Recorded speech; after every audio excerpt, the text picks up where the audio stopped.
Selamat pagi, salam sejahtera Malaysia, tuan-tuan dan puan-puan. Terima kasih sudah memilih untuk menonton video daripada channel ini. Sudah pasti ramai yang menantikan pengumuman untuk siapa yang akan menjadi menteri di dalam kabinet dalam kerajaan perpaduan di bawah pimpinan Datuk Seri Anwar Ibrahim. Dan satu dapatan terkini saya yang saya ingin kongsikan kepada kamu. Sudah pasti semua menantikan siapa yang akan menjadi menteri. Dan menjadi tanda tanya, adakah satu kabar angin yang mengatakan bahwa kluster mahkamah juga akan menjadi menteri di dalam kabinet kerajaan perpaduan Datuk Seri Anwar Ibrahim. Sebelum saya teruskan, saya ingin memohon Anda, jasa baik daripada kamu untuk tekan butang subscribe supaya kamu tidak terlepas perkembangan-perkembangan terkini politik di Malaysia, dan saya akan sentiasa sampaikan kepada Anda info terkini politik di negara kita.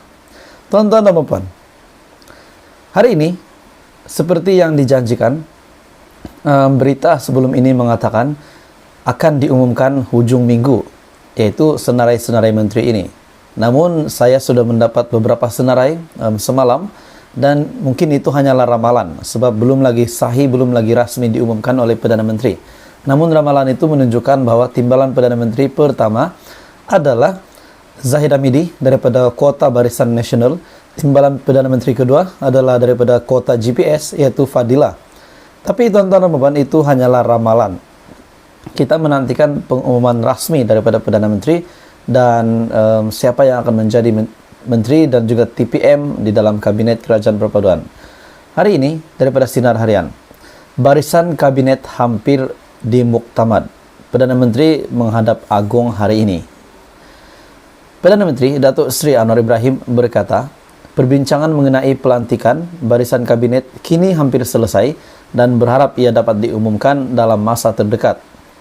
Anwar yang juga pengerusi Pakatan Harapan dalam pada itu berkata, beliau akan menghadap Yang di-Pertuan Agong Al-Sultan Abdullah Riayatuddin Al-Mustafa Billah Shah di Istana Negara pada jam 8 pagi hari ini. Kata beliau, saya mohon maaf terpaksa bergegas untuk selesaikan masalah isu kabinet dengan semua komponen, kerana kita harus segera bentuk barisan jemaah menteri dan mendapat perkenan Yang di-Pertuan Agong. Saya harap dapat diumum dalam masa 2-3 hari lagi, katanya ketika Majlis Ramah Mesra Reformis di Sungai Long, Kajang pada malam semalam. Jadi tuan-tuan dan puan-puan, kita mungkin masih belum dapat jawapan daripada Perdana Menteri, sebab melalui berita ini yang mengatakan Perdana Menteri berkata, saya harap dapat diumum dalam masa 2-3 hari lagi. Perjalanan majlis itu disiarkan secara langsung dalam laman Facebooknya. Perdana Menteri dijadwalkan ke Perak pada Jumaat, antara lain untuk menghadap Sultan Perak, Sultan Nazrin Shah di Istana Kinta pada jam 10 pagi. Dan selepas itu beliau juga dijadwal mengadakan sesi tinjauan mesra di Pasar Tanjung Rambutan, lawatan tapak klinik kesihatan Manjoy, dan juga kemudian solat Jumaat dan kenduri rakyat di Masjid Muhammad Al-Fatih Taman Jati Ipoh daripada bernama.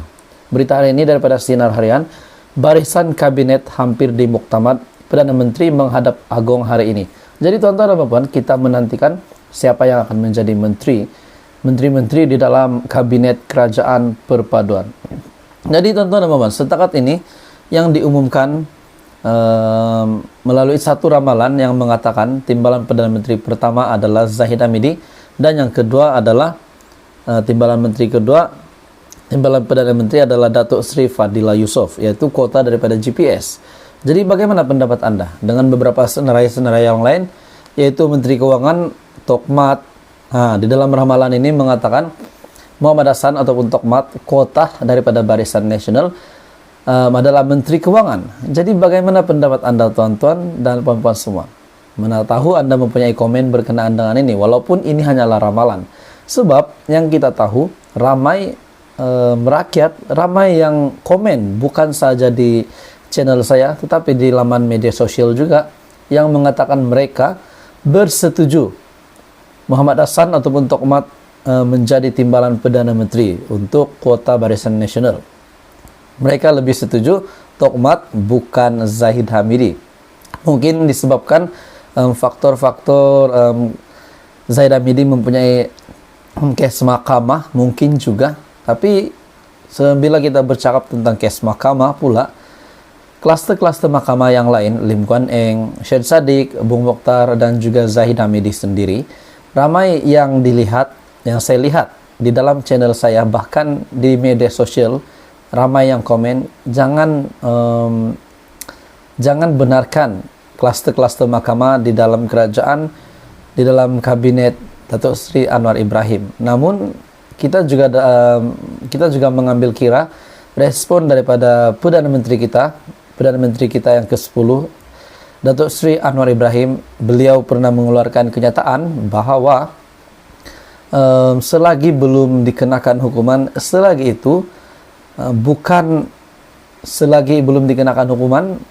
itu mereka tidak bersalah menurut Datuk Seri Anwar Ibrahim. Jadi bagaimana pendapat Anda, tuan-tuan dan puan-puan?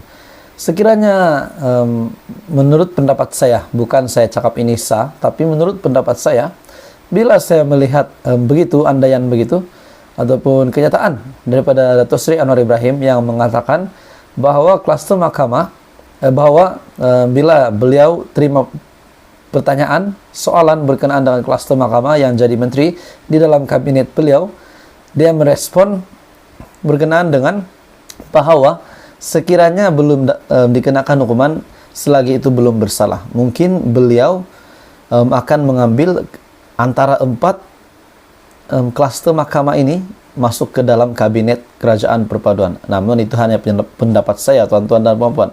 Dan ada juga kata timbalan Perdana Menteri mestilah Zahid Hamidi, sebab beliau memainkan peranan yang sangat besar di dalam kejayaan, di dalam pencapaian Datuk Seri Anwar Ibrahim mencapai cita-cita beliau, mimpi beliau sebagai Perdana Menteri, dan akhirnya beliau telah mencapai cita-cita tersebut untuk menjadi Perdana Menteri dan membentuk kerajaan persekutuan disebabkan jasa baik daripada Zahid Hamidi. Ada yang komen begitu, dan mereka kata sudah pasti timbalan Perdana Menteri, ya salah satunya sudah pasti dipilih adalah Zahid Hamidi. Ada yang kata begitu. Namun tuan-tuan dan puan-puan, bagaimana komen Anda? Menerusi ramalan kabinet ini yang mengatakan bahawa Rafizi menjadi Menteri Perdagangan Antarabangsa dan Industri, Menteri Keuangan pula adalah Tokmat bukan timbalan Perdana Menteri. Daripada warisan pula Menteri Pertahanan, Menteri Pengangkutan Anthony Locke, dan beberapa nama besar yang lain, Mat Sabu. Presiden amanah menjadi Menteri Pertanian dan Industri Makanan. Jadi tuan-tuan dan puan-puan, bagaimana pendapat Anda? Mungkin bukan hari ini diumumkan, ataupun mungkin hari ini menteri-menteri dalam kabinet kerajaan perpaduan akan diumumkan, dan angkat sumpah pun saya rasa mungkin bukan hari ini, sebab dijangkakan esok yang di Pertuan Agong akan berangkat ke luar negara, dan sudah pasti mungkin selepas yang di Pertuan Agong kembali ke Malaysia, barulah upacara angkat sumpah akan diadakan bagi menteri-menteri yang dipilih. Jadi tuan-tuan dan puan-puan, bagaimana komen Anda video hari ini? Anda boleh komen di bawah. Kita terus menantikan pengumuman terkini siapa yang akan menjadi menteri di dalam kabinet kerajaan perpaduan.